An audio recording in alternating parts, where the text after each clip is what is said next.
Presentamos la historia de una revolución, de un fenómeno que se extendió por el planeta con la rapidez del fuego. Es el relato de unos visionarios, de unos jóvenes rebeldes e ingeniosos hippies renegados. Durante 2 décadas mantuvieron entre sí duras rivalidades y disputas legales. Incluso se vieron envueltos en espionaje internacional con el propósito de convertirse en las estrellas de una nueva sensación, de un producto que los jóvenes de todo el mundo encontrasen irresistible y que produciría una peligrosa adicción.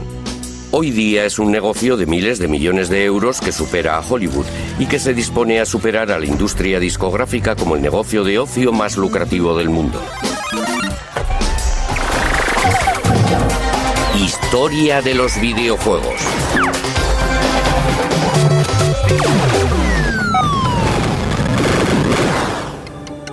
Todo empezó en 1972 con un puñado de rebeldes del Valle de Silicon que abandonó su trabajo rutinario de ingenieros con el fin de lograr hacer realidad su sueño de crear videojuegos. El fundador fue Nolan Bushnell, un joven de 28 años que se abrió camino con un capital de tan solo 500 euros. Creó una empresa a la que bautizó Go, el nombre de su juego de mesa favorito. En japonés, cuando alguien está a punto de vencer a otro, le avisa de antemano cortésmente diciendo Atari. Me pareció que era un nombre bastante agresivo para una empresa. A pesar de su falta crónica de fondos, Bushnell se dispuso a cortejar al que sería el primer ingeniero de Atari. Un buen día apareció Nolan y me invitó a almorzar en su nueva y reluciente ranchera. Me ofreció un sueldo de 1.000 euros al mes y algunas acciones en la empresa. Aún se combatía en Vietnam. En aquella época yo ponía en entredicho todo lo relativo a la autoridad, y si alguien me sugería que no debía de hacer algo, yo le llevaba la contraria. Decidí irme con él. Atari empezó en este edificio. Era una empresa sin infraestructura, solo nosotros 3. Estábamos asustados, en cierto modo. Este es el lugar. Aquí, en este pequeño taller, es donde nació Pong, el primer videojuego. Ahí es donde me sentaba y monté la primera máquina Pong. En realidad, Pong empezó como un mero proyecto de prueba. Exageró un poco las cosas. Me dijo que tenía un gran contrato con la General Electric. Ningún ingeniero quiere trabajar en un proyecto inservible.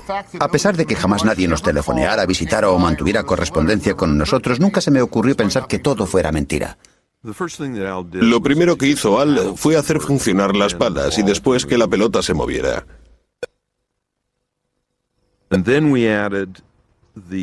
El lugar donde la pelota golpeara la pala determinaría el ángulo de rebote. Con ese cambio, el videojuego resultaba sumamente divertido. ¿Pero la gente estaría de acuerdo? Bushnell y Alcorn instalaron su prototipo en la taberna local para comprobarlo. La instalamos en una caja de madera que tenía encima un papel muy pegajoso, realmente pringoso. Para recoger las monedas montamos una cajita de un caballito de esos en los que se montan los críos y colocamos la caja encima de un barril. Nos alejamos un poco, tomamos una cerveza mientras observábamos lo que ocurría. Uno de los asiduos del bar se acercó a la máquina y estudió en silencio el movimiento de la pelota en la pantalla. Introdujo una moneda y empezó a jugar. Finalmente cayó en la cuenta de que había 2 mandos con los que se manejaban las raquetas y jugó la primera partida. Pronto una pequeña multitud se congregó a su alrededor para observarlo. Hasta entonces la gente no había visto nada en una pantalla televisiva que no procediera de un estudio. Aún recuerdo que una joven me preguntó ¿cómo se consigue una señal desde los estudios de televisión desde aquí? El hecho de que la señal fuera emitida allí mismo era algo que les desconcertaba.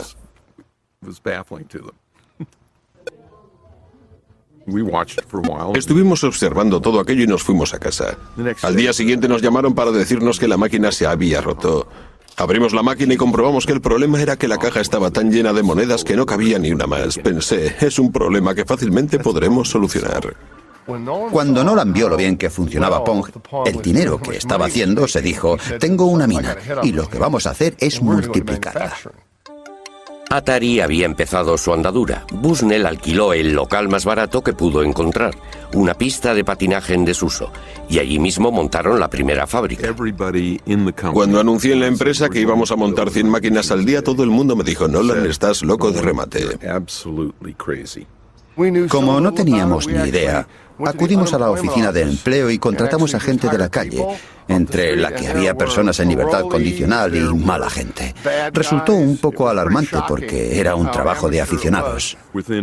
Entre las 6 semanas y los 2 meses estábamos ya montando 100 máquinas al día. La noticia se extendió y empezaron a diluviar encargos pidiendo Pongs, 10.000 solo para los Estados Unidos. Cogió al país por sorpresa. Teníamos solo 24 años. Acabábamos, como quien dice, de salir de la universidad y ya teníamos el mundo en nuestras manos. De una inversión inicial de 500 euros, Atari consiguió el primer millón. Poco tiempo después, lograron otro éxito mayor con la versión doméstica de Pong. Tuve la impresión de que el mercado doméstico podría ser potencialmente enorme. Un buen día Al se me acercó y dijo: creo que podemos meter todo esto en un chip y conseguir que sea tan barato que llegue a todos los hogares del país. Le contesté: adelante con ello. Este es uno de los primeros chips de Pong.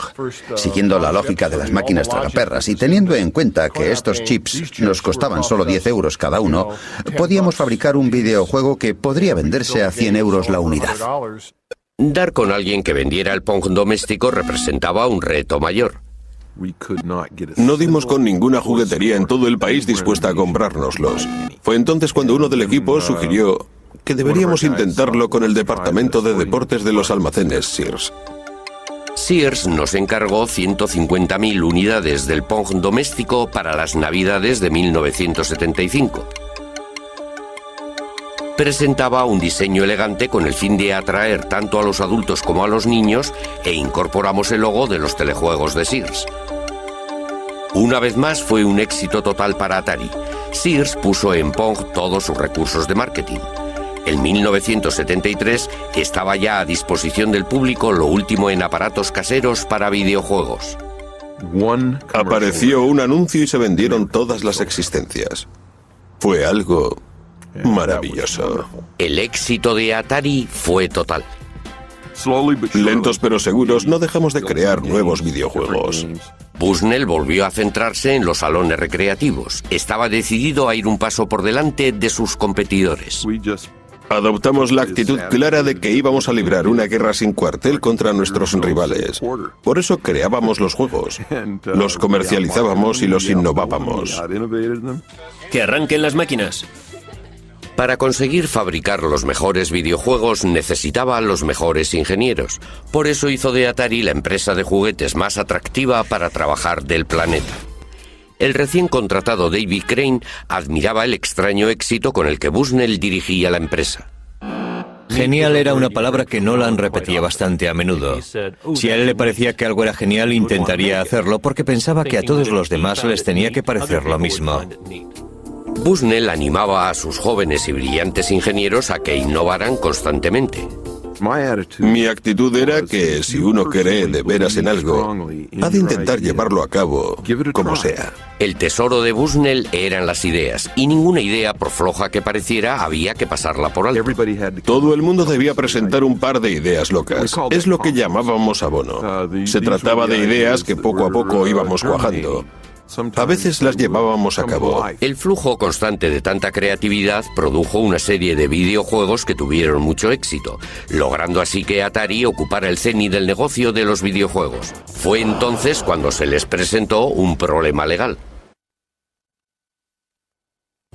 Se decía que Bushnell pudo haber copiado de otra persona su primera idea. El litigio afirmaba que unos meses antes de que Atari fuera creada, Bushnell había visto un juego en una feria que era casi idéntico a Pong.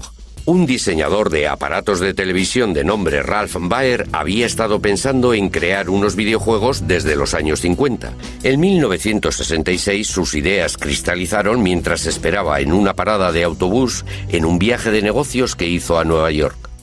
Cuando volví a mi despacho a la mañana siguiente, el 1 de septiembre de 1966, redacté una memoria de 4 hojas en la que explicaba todo el proyecto.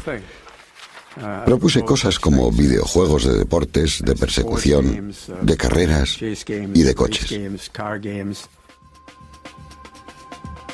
Baer empezó a trabajar en su invento. En 1968 ya había logrado poner en funcionamiento su primera videoconsola, a la que sencillamente bautizó su caja marrón. El primero de los videojuegos consistía en que dos puntos luminosos se iban persiguiendo sin tregua por la pantalla.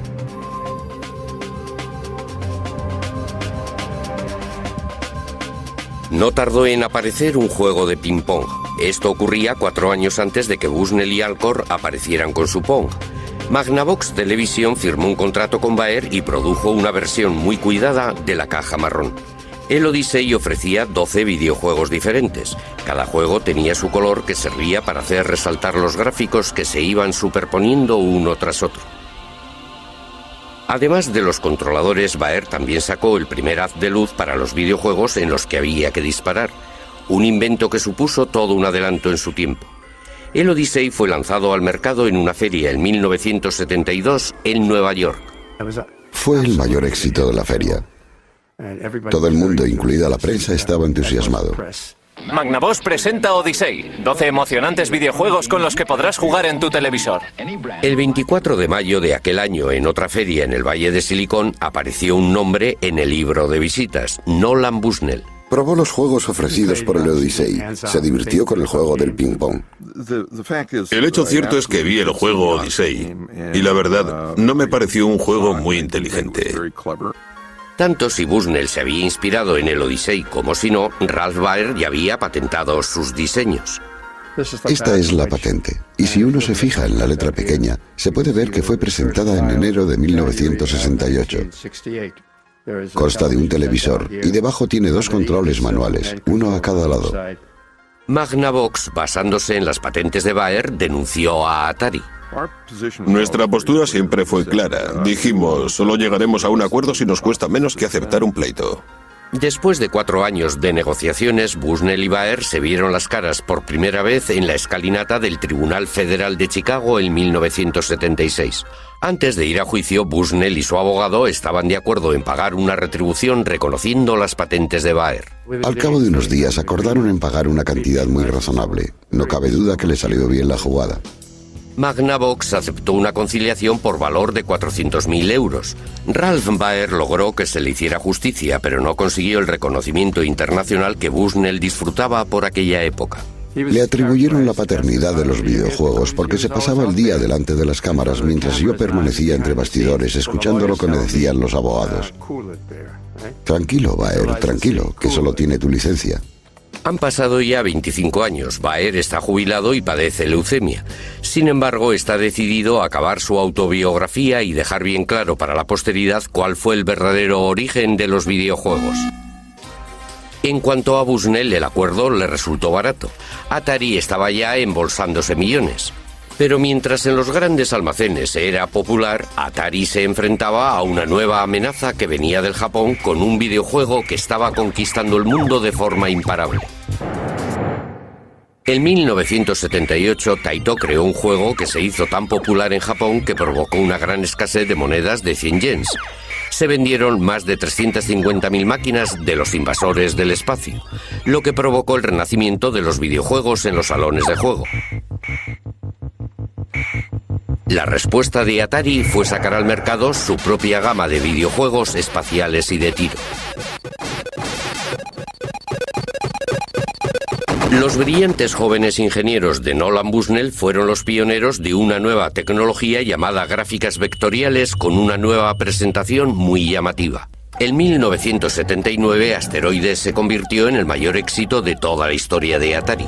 Atari tuvo otro éxito arrollador con Zona de Combate, unos gráficos tridimensionales que incluso fueron fuente de inspiración para el ejército norteamericano. Los salones aparecían como setas por todo el mundo. Tanto los adolescentes como los adultos acudían en su tiempo libre a esos lugares oscuros y llenos de humo. La reacción tanto de los padres como de los políticos fue inevitable.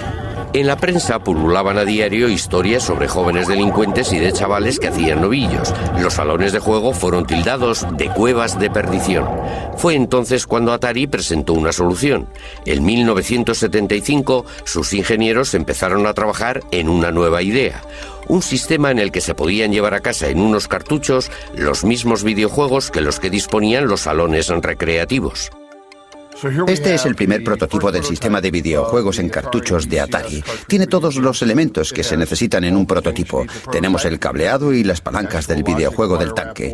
Sabíamos que necesitábamos esto para poder jugar a Pong, para poder jugar al videojuego del tanque, porque tenía que ver con los juegos teledirigidos y otros, pero no estábamos muy seguros de lo que íbamos a hacer con ello. Adelante, Controller, es el capitán de una nave espacial. El VCS fue lanzado al mercado en 1977, montado en una caja elegante con interruptores bien diseñados y los primeros joysticks en una consola casera. ¡Vamos allá! Debido a que Atari era el número uno de los éxitos de las máquinas para las salas de juego, fue capaz de producir una serie completa de aparatos para aplicar a todos los VCS. En 1980 Atari se hizo con los derechos de los invasores espaciales. ¡Ya están aquí! ¡Los invasores espaciales de Atari! Ya puede usted jugar en su casa con el juego más popular de cuantos hay en los salones recreativos. Acción en el espacio dentro de su hogar. Aquellas navidades se vendieron millones de consolas VCS, de modo que los adolescentes pudieron jugar en casa con los invasores del espacio. Les presentamos un estupendo nuevo videojuego de Atari llamado Pac-Man. Los ingresos conseguidos por Atari la convirtieron en la empresa que más rápidamente había crecido en la historia de los Estados Unidos. Pero la meteórica carrera de dicha empresa atrajo la atención de Warner, que le hizo a Bushnell una oferta que no pudo rechazar. Adquirieron Atari por 28 millones de euros, un negocio que se había iniciado con un capital de tan solo 500 euros. Todo el mundo tiene un Atari, la número uno en los videojuegos. En aquellos tiempos era un montón de dinero. Era mucho más de lo que yo había soñado jamás. Pero representó el principio del fin de Atari. Bushnell, al cabo de muy poco tiempo, acabó rompiendo con los nuevos propietarios. Estábamos lanzando al mercado los VCS y comenté a los míos, bien, se acabó lo de los VCS. Y me dijeron, ¿qué? Añadí, bueno, no, pero va a ser así. Y se quedaron horrorizados. Los nuevos dueños de la Warner estaban insatisfechos de la dirección de la empresa. Eran neoyorquinos y no lo entendían. Pensaron que todo era muy raro y empezaron a desmontarla trozo a trozo, a desmontar toda la cultura corporativista que teníamos. Y al final lo que hicieron fue aniquilar la empresa. Fue la cosa más torpe que he visto en mi vida. Finalmente, tras una serie de decisiones importantes tomadas por los nuevos jefes, Bushnell tuvo que abandonar su cargo. Le indemnizaron y le pusieron de patitas en la calle. La industria había perdido a su visionario pionero, pero no se habían acabado los problemas de Atari. Bajo la nueva dirección, los diseñadores estrella de la talla de Davy Crane no eran ya valorados por el papel que habían jugado en el mayor éxito que había disfrutado la empresa. Nos hicieron un montón de promesas que jamás cumplieron. Nosotros teníamos unos ingenieros clave que elaboraban los cartuchos para los videojuegos, que ganaban entre 50 y 60.000 euros al año. En 3 o 4 meses producían el software para un cartucho que podía llegar a venderse por un valor de 100 millones de euros. Si nos hacían pensar que no valíamos más que los encargados de poner los tirafondos de las cajas, eso quería decir que no estábamos en la empresa adecuada. Davy Crane y otros 3 diseñadores importantes abandonaron Atari y crearon su propia empresa, Activision. Tras 2 años de pleitos con Atari, se hicieron con los derechos para poder diseñar y producir sus propios videojuegos. El propio Crane diseñó el videojuego más exitoso de todos los tiempos, Pitfall. Todos los juegos que desarrollamos nosotros fueron grandes éxitos. Cuando Pitfall salió al mercado fue el mayor de todos los éxitos porque se vendieron muchos millones de unidades. Lo que en realidad estábamos desarrollando con Pitfall era el primer videojuego provisto de una consola. Activision volvió a encender la llama del espíritu creativo de la primera época de Atari, pero al mismo tiempo, sin quererlo, provocó un desastre. Fueron muchos los que se cegaron con el éxito de nuestro trabajo y desgraciadamente invadieron el mercado con productos que nadie quería comprar. Atari contribuyó a la pérdida de confianza en los videojuegos por parte del público, ya que había productos como el E.T. de muy baja calidad. Un videojuego de E.T., ¡guau! Muy pronto con ustedes. Millones de copias de E.T. acabaron en la basura. Deje que E.T. entre en su casa. El mercado de los juegos de ordenador se desmoronó y en 1983 la Warner anunció unas pérdidas de más de 250.000 euros, cayendo sus acciones en picado. Lamento haber vendido mi empresa a la Warner. Es la cosa más estúpida que he hecho en mi vida. En 1984 la Warner se deshizo de Atari y con ello fue declarada la muerte de los videojuegos norteamericanos. Pero en otros lugares, una nueva raza de diseñadores de tan solo 12 años que trabajaba en sus habitaciones estaba resucitando la industria que acabaría convirtiéndolos en adolescentes millonarios. A principios de los 80, unos adolescentes británicos montaron una revolución en sus cuartos, en las aulas y en los patios de los colegios. Eran los alumnos más raros de la escuela. Unos genios de la ciencia que eran buenísimos en matemáticas pero con pocos amigos, y que sin embargo se iban a convertir en millonarios. Sí, empezó como afición y se convirtió en una obsesión, y luego en una carrera. Los gemelos Philip y Andrew Oliver eran unos típicos adolescentes británicos. Sus padres no permitían que hubiera una videoconsola en casa. Sin embargo, pensaban que un ordenador sí que era algo educativo. Muy oportunamente apareció en el mercado toda una serie de ordenadores personales baratos como el Spectrum ZX y el Commodore 64. Miles de progenitores británicos los adquirieron para sus hijos con la idea de que les ayudasen a hacer los deberes, pero los chicos tenían otras ideas. Sin que nadie les echara una mano, descubrieron que eran capaces de crear sus propios videojuegos como los que había en las salas de juego e incluso mejores. Nos fijamos en las salas recreativas. El problema en dichos sitios era que los chicos tenían que meter monedas cada pocos minutos para divertirse, mientras que con los videojuegos podían pasarse jugando toda la tarde. Los gemelos Oliver fueron autodidactas y partiendo de cero aprendieron a programar videojuegos. En 1982, con tan solo 13 años, presentaron su primer videojuego a una revista especializada que publicó su trabajo. El trabajo había sido bautizado Roadrunner. Fue estupendo acudir a la escuela y decir a nuestros colegas, mirad, es nuestro trabajo. Fue estupendo poder jugar con los demás muchachos. Eran unos bloques pintados con un solo color. Corrían por la pantalla y el camión se movía por la pantalla. Solíamos retarnos, a ver cuánto puedes aguantar. El camino se iba estrechando más y más, y con muchas más curvas, y todo ello al azar. Finalmente te sacaba del juego. La revista les pagó 75 euros, una bonita suma de dinero de bolsillo para unos adolescentes de 13 años. Luego se presentó la oportunidad de aparecer en la televisión. Se presentaron a un concurso televisivo en el que competían chicos de su edad. Elaboramos un videojuego, lo enviamos y ganamos el primer premio. Salimos en la tele, fue estupendo. Más tarde nos comentaron que habíamos sido los únicos que habíamos enviado un proyecto. En realidad no querían que preparáramos un videojuego, solo querían un diseño sobre papel. Habíamos creado un videojuego. Les llovieron ofertas para comprar sus juegos y la afición de los gemelos se convirtió en una pequeña industria. Preparamos toda una serie de Esos juegos. fueron los primeros. Este es el asesino P y la cueva P. Hubo muchas noches que las pasamos trabajando y al día siguiente íbamos a la escuela como si nada. Teníamos que interrumpir el proyecto que estábamos elaborando con todas las flechas y peñascos. Íbamos a rematarlo y... Teníamos que irnos a la cama y nos despertábamos con nuevas ideas para el juego. No hacíamos más que trabajar. Sospechábamos que llevábamos mucho tiempo trabajando cuando los pajarillos empezaban a piar en la ventana y comenzaba a amanecer. Y oíamos al lechero. Sí.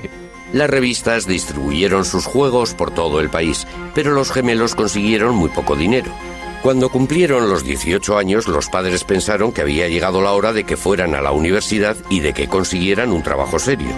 Pero uno de sus profesores persuadió a los padres para que les concedieran un año con el fin de que su afición se transformara en negocio.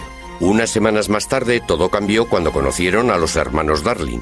Richard y David también habían estado creando sus propios juegos desde los 11 y los 12 años, pero estaban insatisfechos con las cantidades que las empresas estaban ofertando a los jóvenes diseñadores. Por esa razón empezaron a vender sus juegos por correo, creando su propia empresa en una habitación de la casa.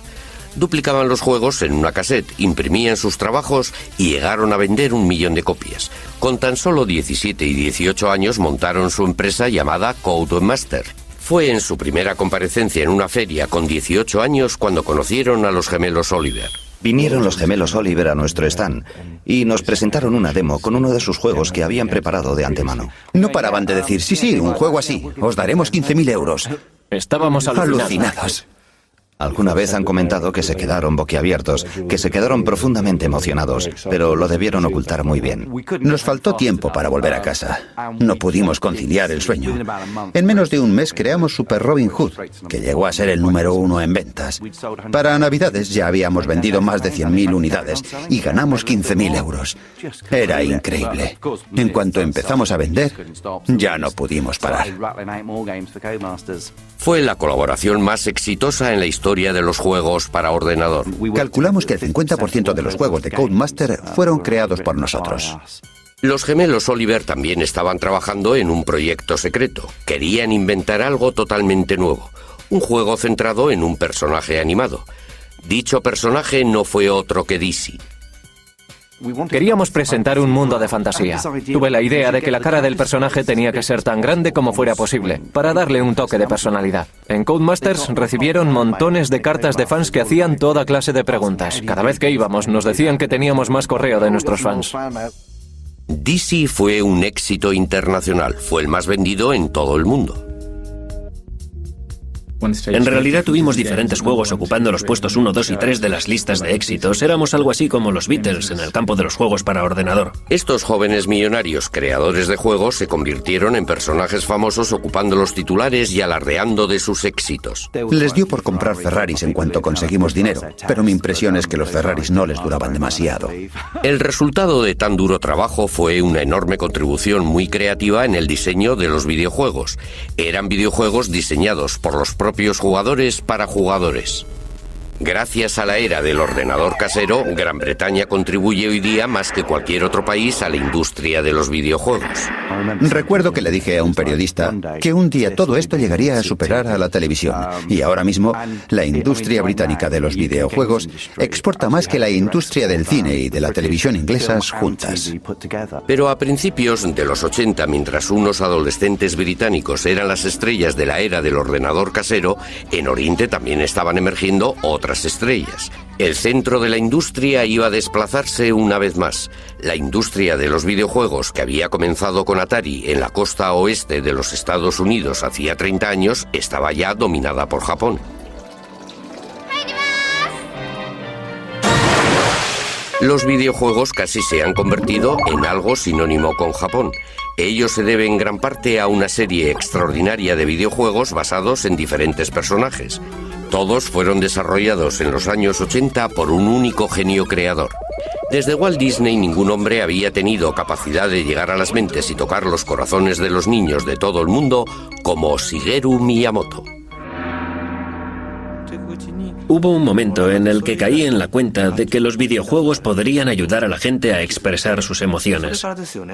Desde entonces, los recuerdos de mi niñez han quedado reflejados en los videojuegos que he creado.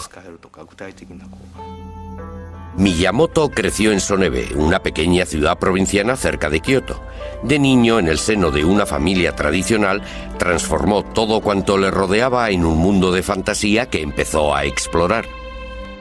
Estaba siempre como absorto. Se pasaba mucho tiempo dando rienda suelta a sus sueños.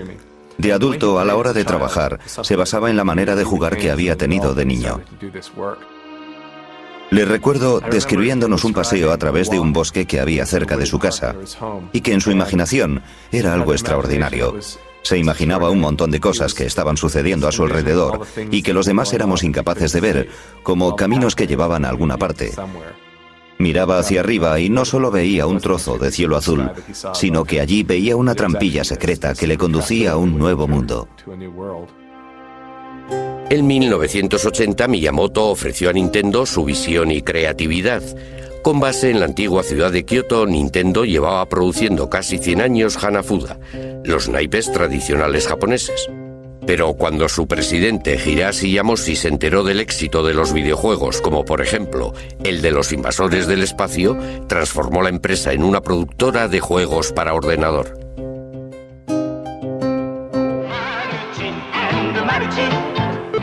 A sus 20 y pocos años, Miyamoto no mostraba ningún interés en los videojuegos, pero su padre quería que tuviera un trabajo respetable.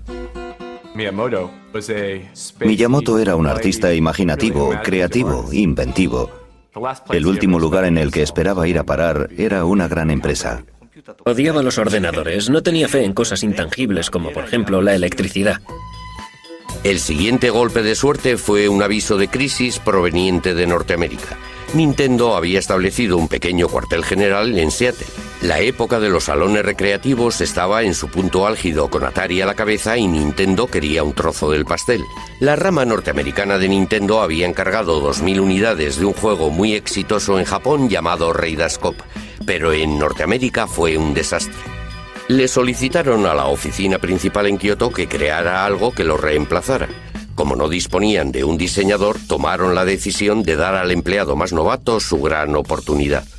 Miyamoto se quedó totalmente desconcertado y agobiado ante tal idea. Empezó a investigar. Acudió a los salones recreativos para poder ver y observar a los adolescentes que se divertían con aquellos videojuegos e intentó entender de qué se trataba. Empezó a forjar su idea y a considerarlos como si fueran películas. ¿Por qué no iban a poder contar una historia? Miyamoto creó una historia sencilla y unos personajes llenos de color en el juego que acababa de inventar. Permítame que le muestre el primer boceto que preparé para Donkey Kong. El gorila se escapa de la jaula, atrapa a la chica y se fuga con ella. Un hombre con un martillo en la mano le persigue esquivando todos esos barriles. Al final aparece un agujero en el suelo. El gorila cae dentro de él y se mata. Con el fin de dar vida a sus personajes, Miyamoto tuvo que trabajar con las limitaciones que le imponía la tecnología de la época. De repente surgió un problema. ¿Qué pelo tenía el personaje? El asunto es que él se estaba cayendo. En un videojuego, el pelo presentaba una dificultad que los diseñadores de la época no podían resolver. Es decir, por la inercia de la caída, el pelo tenía que aparecer con las puntas hacia arriba. Miyamoto resolvió el problema poniéndole una pequeña gorra. Dándole un toque final, Miyamoto compuso la música para el videojuego que fue enviado a Seattle. Quedaba por ver si Donkey Kong iba a tener más éxito que el fracaso que había supuesto Raiders Cop, al que debía sustituir.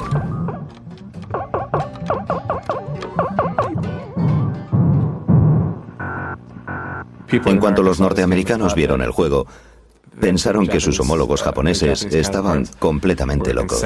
Temiéndose lo peor, el equipo norteamericano de Nintendo tomó la decisión de poner a prueba el juego en un bar, exactamente igual que lo había hecho Atari una década antes.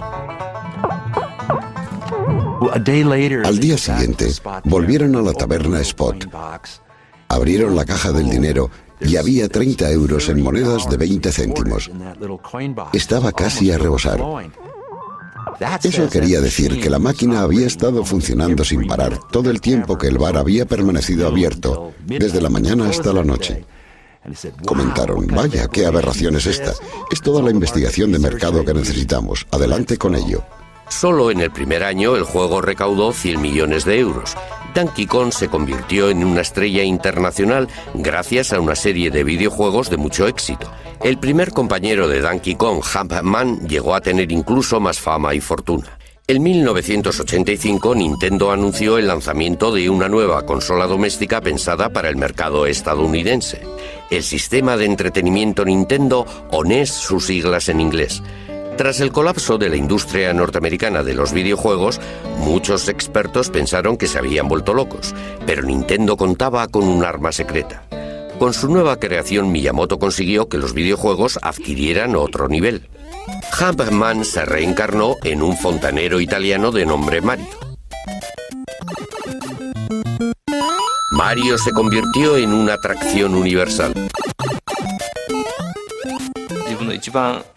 Mario es capaz de hacer unos ejercicios físicos extraordinarios, como dar grandes saltos, pero no es un superhéroe. Se hunde en el agua y se hace daño si cae de las alturas.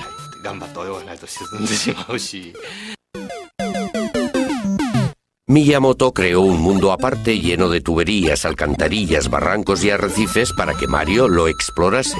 Además, inventó un ejército de monstruos animados para que Mario se enfrentara a ellos. En las pruebas de la primera versión, Mario era enorme.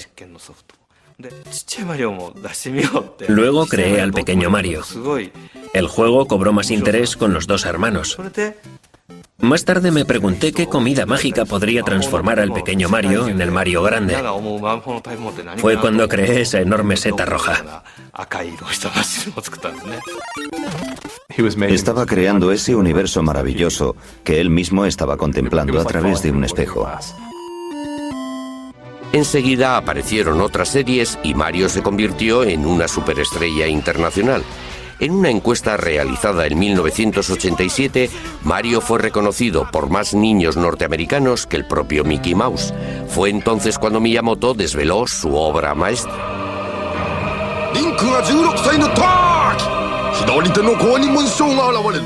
Nintendo sacó el primero de una serie de juegos que han sido reconocidos por todos como los mejores de la historia. La serie Zelda. La leyenda de Zelda se movía a través de todas las formas y niveles. Ofrecía a los jugadores un enorme mundo mágico por el que podían vagar y explorar libremente. La historia se inicia con un niño que está en medio de un campo. Carece de espada y escudo. El jugador empieza poniendo nombre al niño, pero no tiene ni idea de qué ha de hacer a continuación. Anda vagando por el campo buscando algo que hacer. En aquellos tiempos fue una idea muy atrevida. Zelda estaba inspirada en la infancia de Miyamoto cuando andaba y vagaba por los campos del entorno de su casa. Subía a los montes atravesando bosques y espacios rocosos. Finalmente llegaba a un gran lago. Era sorprendente encontrar aquel lago, allí en las alturas. Parecía un mar enorme. Esa imagen ha sido muy utilizada en Zelda. Incorporé muchas cosas que había que ir descubriendo en Zelda. Eran detalles que pretendían ayudar a que el héroe dejara de ser niño y se convirtiera en todo un adulto. Mientras el niño va creciendo, el jugador piensa: yo solía asustarme con esto, pero ahora ya soy fuerte. Ese es el juego que yo estaba empeñado en crear. La leyenda de Zelda duraba más de 100 horas en las que los jugadores de todo el mundo se quedaban perplejos, fascinados. Fue todo un fenómeno que rompió todos los esquemas y estableció las bases de un género que desde entonces ha dominado el diseño de los videojuegos.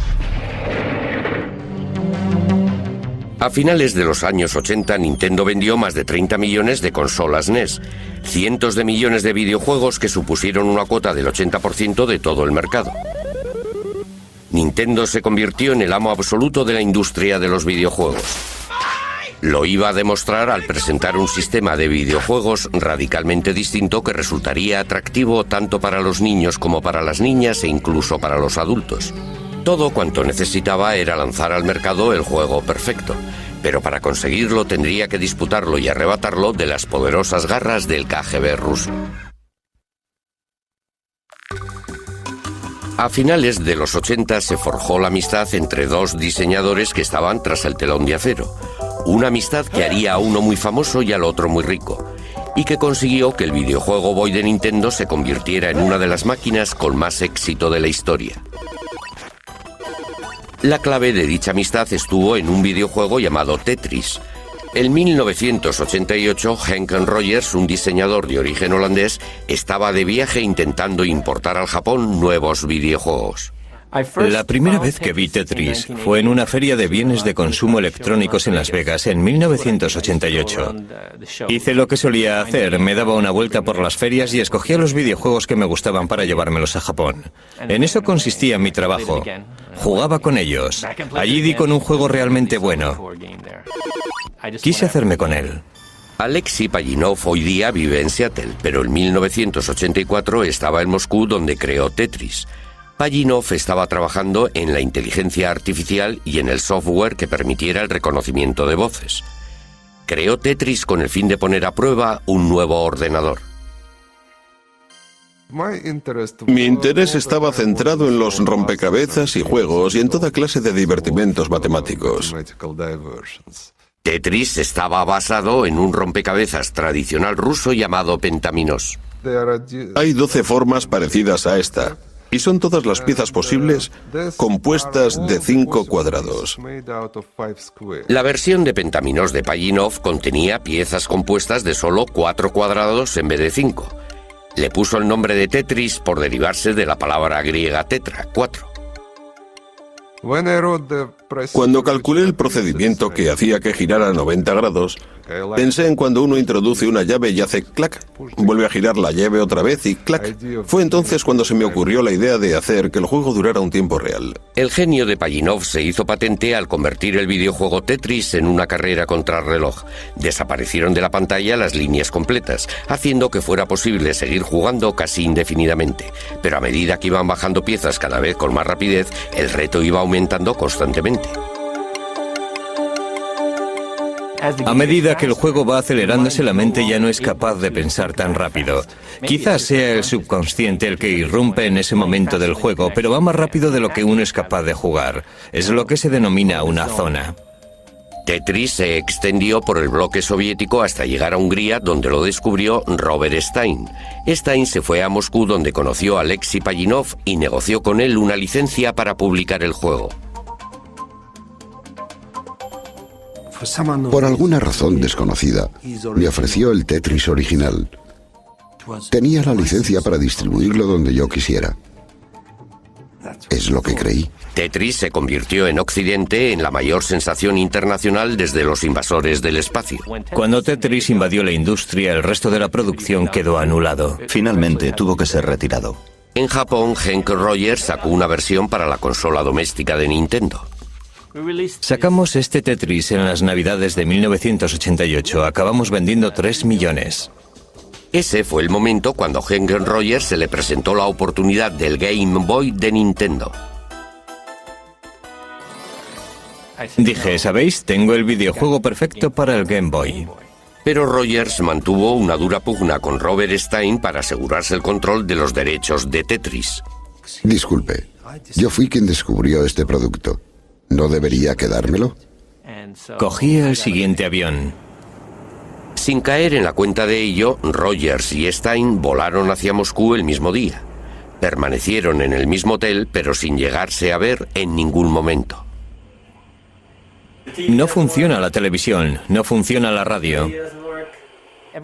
En aquella época todo el mundo pensaba que nada iba bien tras el telón de acero. Era algo que realmente daba miedo. Rogers acudió a Moscú sin saber nada acerca de la Unión Soviética y sin hablar ruso. Sabía que tenía que buscar una organización llamada el Org y eso era todo. Para sorpresa suya, no tuvo ningún problema a la hora de contratar a un intérprete que hablaba perfecto inglés. Te llamas Alan no sé qué. Todos pertenecen al KGB. No hay modo de conseguir un intérprete que se preste a ayudarte a hacer negocios. ¿Es este el edificio? Sí, este es el edificio. Todas las reuniones han de recibir el visto bueno del KGB, y yo me presenté allí como caído del cielo. Al final el señor Belikov bajó y le expliqué que yo era uno de los que distribuía Tetris en Japón. Me dijo, ¿de qué máquina se trata? Le contesté que era para Nintendo. Añadió, pero si jamás hemos cedido esos derechos a nadie. Pensé durante un buen rato que yo estaba metido en un buen lío, porque en su opinión yo era un auténtico pirata. Posteriormente, aquella misma mañana, Rogers conoció a Alexei Pajitnov. Les presento al siguiente invitado, el mundialmente famoso señor Pajitnov. Vaya, mundialmente famoso. ¿Famoso por qué? Porque en el mundo... Me llamo Alexei Pajitnov. Nos hicimos amigos rápidamente porque en cuanto hablamos del diseño de videojuegos tenemos algo en común de lo que podemos hablar. Su inglés no era muy bueno, pero sí lo suficiente. Henk fue la primera persona que entendió y a la que de verdad gustó el videojuego. Es lo que percibí de inmediato. Todo el mundo en Moscú en aquella época, incluido Alexei, estaba paranoico a cuenta de que cualquier conversación que se mantuviera fuera escuchada por gente que no tenía por qué oírla. Por esa razón, siempre que quería decirme algo, me guiñaba el ojo y nos íbamos a un parque. Finalmente iniciaron las conversaciones sobre la compra de los derechos de Tetris. Allí había al menos de 8 a 10 personas, algunas de las cuales pertenecían sin ninguna duda al KGB. Yo estaba confinado en una habitación a 3 grados en la que me hacían toda clase de preguntas. Lo que Rogers desconocía era que los rusos estaban negociando también con Robert Stein en otra habitación del mismo edificio. Mi objetivo consistía en intentar hacerme con todas las licencias que fuera posible de todo lo que quedaba. Sin que ninguno de los dos lo supiera, que Bill Maxwell, hijo del magnate de la prensa Robert Maxwell y presidente de Mirrorsoft, editores británicos de videojuego, también estaba en Moscú. Kevin estaba moviendo los hilos, estaba diciendo, si no hacen el trato conmigo, mi padre va a ir a hablar con Gorbachev y ustedes van a tener serios problemas. Ese fue el método que aplicó en sus negociaciones. Pero Rogers tenía a Pajitnov de su parte y tenía todo el apoyo de Nintendo para presentar una oferta generosa. Tras 4 días de negociaciones, al final dijeron que sí. Pajitnov y Rogers lo celebraron en el único restaurante nipón que había en Moscú. El acuerdo le convirtió a Rogers en multimillonario. Le odié, pero en realidad solo hizo lo que cualquier negociante habría hecho en su lugar. Hoy he perdido Dios sabe cuántos millones de euros y no me siento muy feliz, que digamos. Nintendo resultó el gran ganador. Además de Tetris y el paquete de videojuegos, se vendieron en todo el mundo 32 millones de consolas Game Boy, casi la mitad de ellas para adultos. Pajitnov se hizo mundialmente famoso y emigró a los Estados Unidos. Como era ciudadano soviético, no ganó nada a cuenta de los videojuegos hasta que expiraron los contratos en 1996, 12 años después de haberlos inventado. En la actualidad, él y Henk Rogers trabajan juntos y venden Tetris para una nueva generación de hardware. Con Tetris, la industria de los videojuegos se hizo adulta y convirtió a Nintendo, durante cierto tiempo al menos, en la empresa de ocio más poderosa del planeta. Partiendo de unos orígenes muy humildes, la cultura de los videojuegos evolucionó a unos pasos gigantescos gracias a la intuición y creatividad de sus grandes pioneros. Fueron hombres que entendieron lo mucho que a la humanidad le gusta y necesita jugar. Abrieron las puertas a un maravilloso nuevo mundo en el que una vez que se entra no se puede salir.